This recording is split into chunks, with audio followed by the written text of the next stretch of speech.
What is going on, guys? DBG here. In this video we are going to be going over the top 5 best and worst value 2 guards in NBA 2K20 MyTEAM. So these guys aren't necessarily cards that are primary position 2 guard. I think 2 of them are 2 guards, 3 of them are small forwards that I feel are better at the 2. And also a couple of them are small forwards as well on the worst value list. It's not necessarily the case the worst value list are worse than the best value. Again, as I always say, it is just a case that I think they are better value. This is purely based on value. So before we get on to the video, if you guys are new to the channel, subscribe. We're trying to hit 200,000 subscribers as soon as possible. And right now we are like just under 7,500 off. So honestly, we hit 193 by like tomorrow. That would be absolutely insane. And it's looking like we might do it. So anyway, now we're going to go on to the worst value cards. And a lot of people were telling me in my best value point guard list that, oh, you shouldn't be going over cards that are outdated. Everyone knows they're bad value. The funny thing is that not everyone does. The amount of times I play online against a pink diamond Kyrie Irving. Well, like it's becoming rarer and rarer, but there are still some people that use them. There are still some people that use cards like pink diamond Chris Bosh online instead of like some amethysts that are better. So there are still a lot of people that use really outdated cards. So for that reason, I'm going to try keep it as little as possible for the outdated ones, but they're still going to exist. So now we're going to go on to the worst value cards. So these are in no particular order, and I'm going to start off with a normal moments card, and this card is actually quite pricey. It's CJ McCollum. So CJ McCollum is 40,000 MT. I get it. He's 40k because of rarity, and he's the only CJ McCollum. I get that. Does not mean he's good. Doesn't matter that, like people still use this card.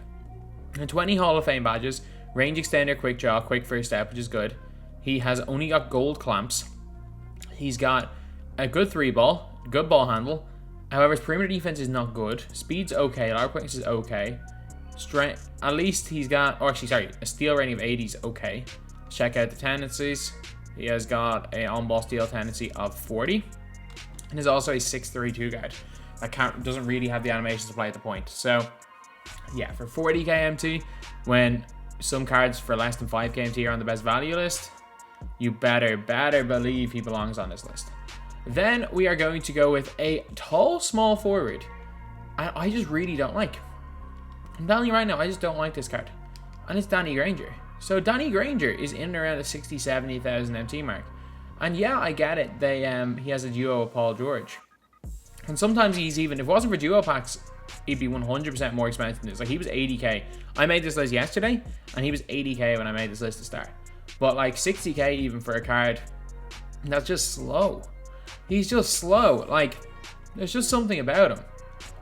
So yeah, he's got 99 offense, defense overall. Yeah, he's got 39 Hall of Fame badges, and he's a 6'9" 2 guard. There is something about Danny Granger. He's terrible.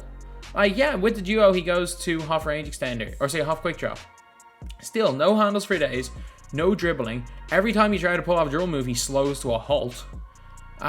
He's got a good 3-ball, good mid-range, but like, that's really about it. Like, there's a reason I had him on my worst opals list, because he's just not great. He is not great at all. Like, defense is okay, speed feels like it's about 75. Like, obviously, Luol Deng doesn't feel the fastest either, but like, someone like a Batum feels significantly faster than Danny Granger. So, yeah, I'm going to put Danny Granger here because I just don't think he's good. I don't think he's good at all. Now we've got one of the new cards, and this card is, in my opinion, awful. As far as opals go, this card is awful. Absolutely awful. So, Corey Maggette. Corey Maggette, 50k MT. You're spending 50k MT on worse Vince Carter. I hate Vince Carter. Like, even with the T-Mac duo, I really don't like that Vince Carter. But either way, you're paying. He's got 44 offs, range extender, quick draw, clamps. Dribble moves are not very good. He's 6'6", so he's not particularly tall. But a good 3-ball, good dunk. Again, his stats are really good, but his animations just are not it. His player build is tiny.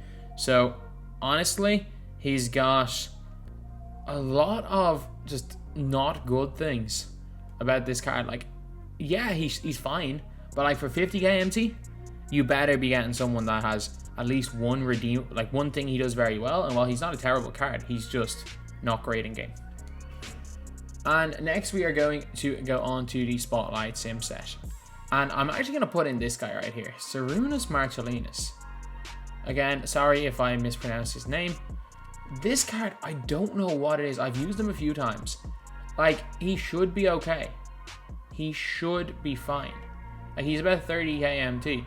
And, like, stats-wise, he's good and all. He's a 6'5 guy. He can play point guard. He's got a pretty good secondary.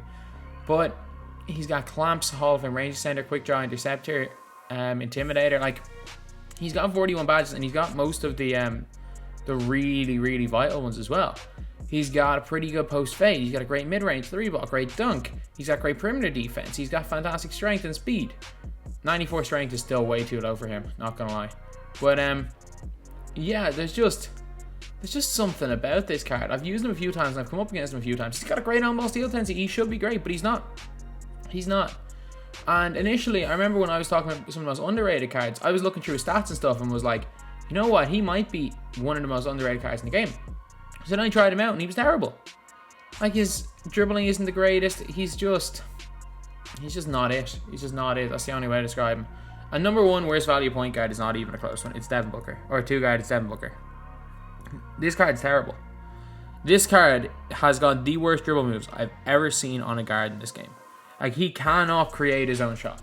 He cannot create. And I'm not even gonna put non-Evo Booker because he's like 40k. I'm gonna put the 70k for Evo Booker in here. Devin Booker. I get it. 43 half badges. I get it. He's 6'6 and can play point guard. He has the weirdest player build. So he's on skates and defense. He's got a 3. Like, he can hit wide open threes. I will give him that. But you know who else can hit wide open threes? Let's scroll down. This Klay Thompson can hit wide open threes. And he's 1k MT. Swaggy P. Swaggy P is better than Devin Booker. I'm saying that right now. Swaggy P is better than Devin Booker. I have not used Caris LeVert. Lance Stevenson is better than Devin Booker. Maybe Terrence Davis is better. Dwayne Wade is definitely better. Daquan Cook's definitely better. Eddie Johnson, not as good. Clyde, not as good. Rodman's better. Caldwell's better. Rice is better. His ball handling, it doesn't matter that he's 93. He has some of the worst dribble moves I've ever seen. He's on skates on defense regardless of what his ratings is. This card is terrible. And it's a pity because there is no way of 2K making Devin Booker good with his current animations. They need to completely redo his player model, redo the way he moves in game. And it's not even his jump shot. His jump shot is good. He just does not move well. And I'm telling you, any player who has used this card a lot will tell you that he's a cone, but he's not even a good cone because his player build's so bad. So yeah, he's like, these are not numbered, but Booker is still number 1. And now we are on to the 5 best value. And I'm going to start off with one for 2 hours of your time.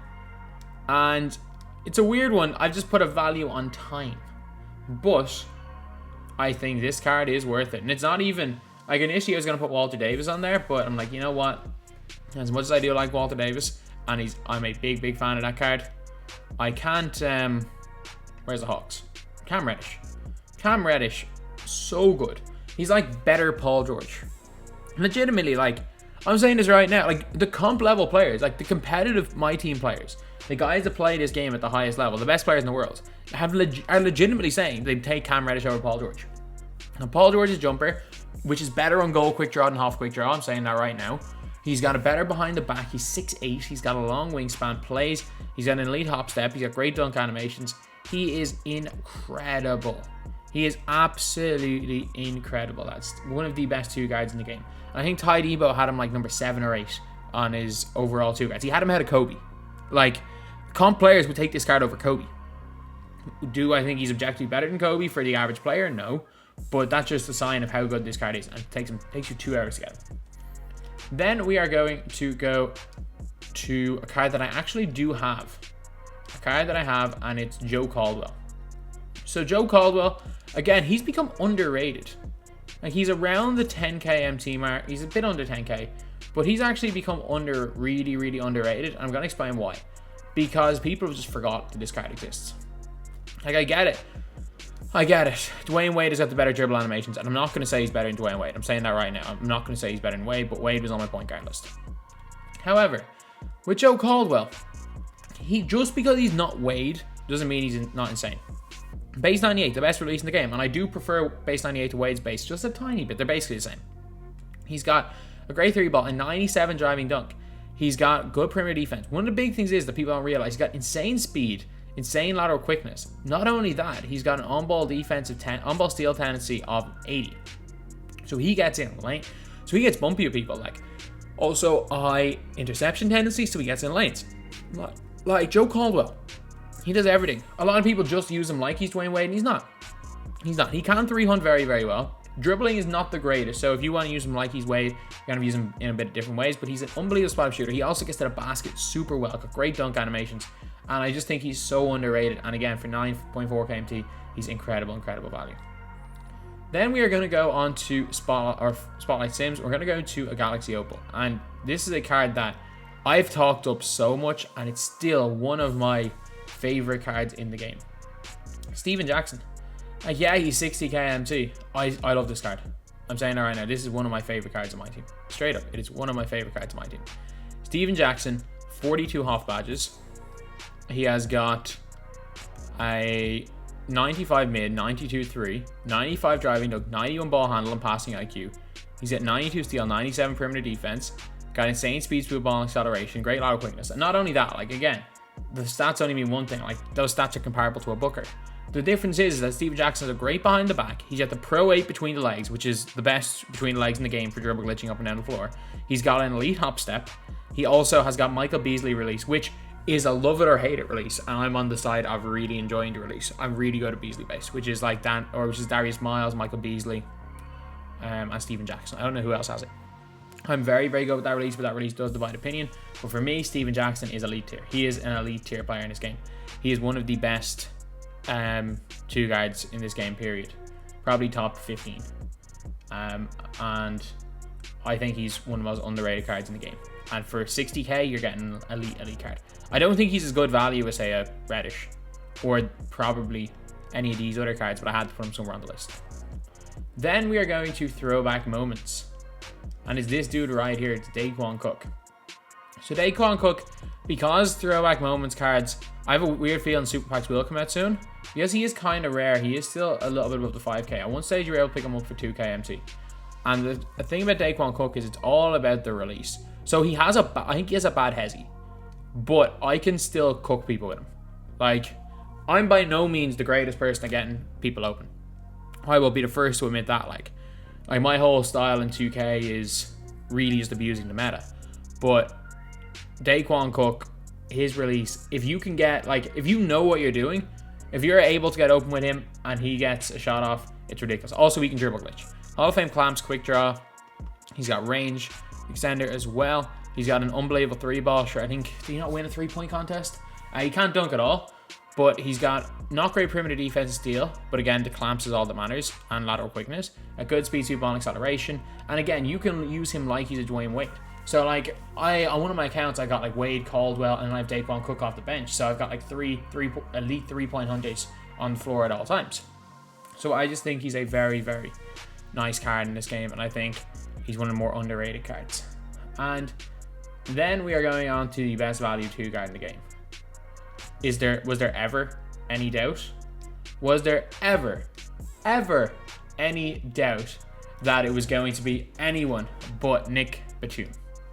It was never, ever going to be anyone but Batum.